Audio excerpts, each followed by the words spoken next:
Telangana pension లబ్ధిదారులకు నమస్కారం అండి. Welcome back to BVG updates YouTube channel. మన తెలంగాణ రాష్ట్ర వ్యాప్తంగా ఉన్నటువంటి పెన్షన్ లబ్ధిదారుల ఖాతాలలో వచ్చేసి కొత్త పెన్షన్ల కోసం ఎదురు చూస్తున్నటువంటి పెన్షన్ లబ్ధిదారుల బ్యాంక్ ఖాతాలలో ఎట్టకేలకు మన సీఎం రేవంత్ రెడ్డి గారు 4,016 రూపాయలు 6,016 రూపాయల కొత్త పెన్షన్ డబ్బులను విడుదల చేయాలి అని కలెక్టర్లకు ఆదేశాలు జారీ చేయడం అయితే జరిగిందంట. ఇక మనకి రాబోతున్నటువంటి దసరా పండుగ కానుకగా అదేవిధంగా మహిళా ఆడపడుచుల ఖాతాలలో మహాలక్ష్మి అనే పథకం కింద అటు మహిళలకు 2,500 రూపాయలు కొత్త పథకం, ఇటు పెన్షన్ లబ్ధిదారుల ఖాతాలలో కొత్త పెన్షన్లను పంపిణీ చేసే కొత్త పథకాన్ని మన రాష్ట్ర ప్రభుత్వం అప్డేట్ అనేది తీసుకొని రావడం అయితే జరిగింది.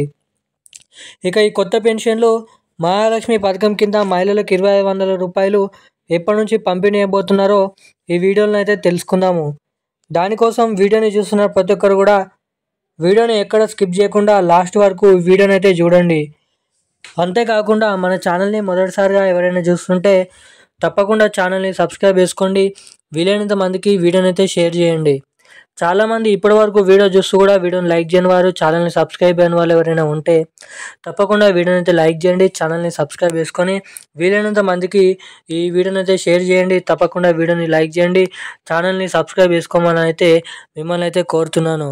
ఇక మనం ఏమాత్రం లేట్ చేయకుండా అప్డేట్లకు అయితే వచ్చేద్దాం.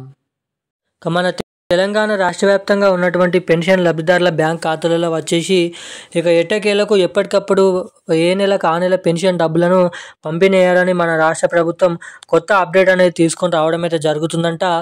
ఇక ఇప్పుడున్నటువంటి తాజా సమాచారం ప్రకారం మన ఏపీ రాష్ట్ర ప్రభుత్వంలో ఏదైతే పెన్షన్లు అంటే ఏ నెలకు ఆ నెల పెన్షన్ డబ్బులు అయితే ఇస్తారు. ఎగ్జాంపుల్ చూసుకున్నట్లయితే మనకి ఈ సెప్టెంబర్ నెల పెన్షన్ డబ్బులు అనేది సెప్టెంబర్ నెల మొదటి వారంలోనే ఇవ్వడం జరిగింది. సో ఇలా కూడా మన తెలంగాణలో వచ్చేసి ఏ నెల పెన్షన్లు ఆ నెలలో జమ చేయాలని రాష్ట్ర ప్రభుత్వం కీలకమైన అప్డేట్స్ అనేది తీసుకురాబోతుందంట. అంటే మనకి రాబోతున్నటువంటి అక్టోబర్ నెల పెన్షన్లు అక్టోబర్ నెల మొదటి వారంలోనే ఆ పెన్షన్ డబ్బులను అయితే పంపిణీ చేయాలని అయితే చూస్తున్నారంట.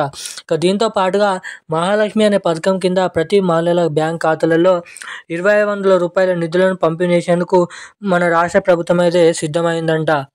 ఇక ఇది ఇలా ఉండగా మన తెలంగాణలో 18 నుండి 50 సంవత్సరాల లోపు ఉన్నటువంటి మహిళలు 55 సంవత్సరాల లోపు ఉన్నటువంటి మహిళలు ration card, Aadhaar card, bank పట్టా పాస్బుక్, మొబైల్ నెంబర్కి ఆధార్ కార్డుకి లింక్ అయి ఉన్నటువంటి ఎవరైతే మహిళలు ఉన్నారో ఆ మహిళల ఖాతాలలో వచ్చేసి ప్రతి నెల 2,500 రూపాయలు, ఏడాదికి వచ్చేసి 30,000 రూపాయల నిధులు అనేది మన రాష్ట్ర ప్రభుత్వంలో ఉన్నటువంటి మహిళల ఖాతాలలో ఈ డబ్బులను అయితే పంపిణీ అయినున్నారంట. ఇక ఈ పథకం వచ్చేసి మనకి దాదాపు ఈ దసరా కానుకగా వచ్చేసి జరగబోతున్నటువంటి సర్పంచ్ స్థానిక ఎన్నికల సందర్భంగా ఈ కొత్త పెన్షన్ డబ్బులు, అదేవిధంగా ఈ కొత్త మహాలక్ష్మి పథకం కింద మహిళలకు 2,500 రూపాయల డబ్బులని మన రాష్ట్ర ప్రభుత్వం పంపిణీ చేయాలని అయితే చూస్తుండడం అయితే జరుగుతుందంట. ఇక మన తెలంగాణలో ఉన్నటువంటి జూలై నెల పెన్షన్ డబ్బులు ఇంకా ఇప్పటివరకు ఎవరికైతే జమ కాలేదో వారి బ్యాంక్ ఖాతాలలో వచ్చేసి జూలై నెల పెన్షన్ డబ్బులు, అదేవిధంగా ఈ సెప్టెంబర్ నెల చివరి వారంలో ఇచ్చేటువంటి ఆగస్టు నెల పెన్షన్ డబ్బులలో కలుపుకొని ఆ జూలై నెల పెన్షన్ డబ్బులను అయితే పంపిణీ అయినున్నారంట. ఇక ఇది ఇలా ఉండగా మన తెలంగాణ రాష్ట్ర వ్యాప్తంగా ఎవరైతే పెన్షన్ లబ్ధిదారులు ఉన్నారో వారి ఖాతాలలో ఈ కొత్త పెన్షన్లు ఇప్పుడు ఎవరైతే 2,000 తీసుకుంటున్నారో వారికి 4,000 రూపాయలు, 4,000 రూపాయలు ఇప్పుడు ఎవరైతే తీసుకుంటున్నారో వారికి 6,000 రూపాయల కొత్త పెన్షన్ డబ్బులు వచ్చేసి మనకి అక్టోబర్ నెల చివరి వారంలో దసరా కానుకగా ఈ కొత్త పెన్షన్లను జమ చేయబోతున్నట్లు ప్రాథమికంగా ఉన్నటువంటి ఈరోజు సమాచారం అయితే ఇది. ఇక ఇలాంటి మరిన్ని అప్డేట్స్ కోసం ఛానల్ని సబ్స్క్రైబ్ చేసుకొని ఉండండి. Thank you guys. జై హింద్.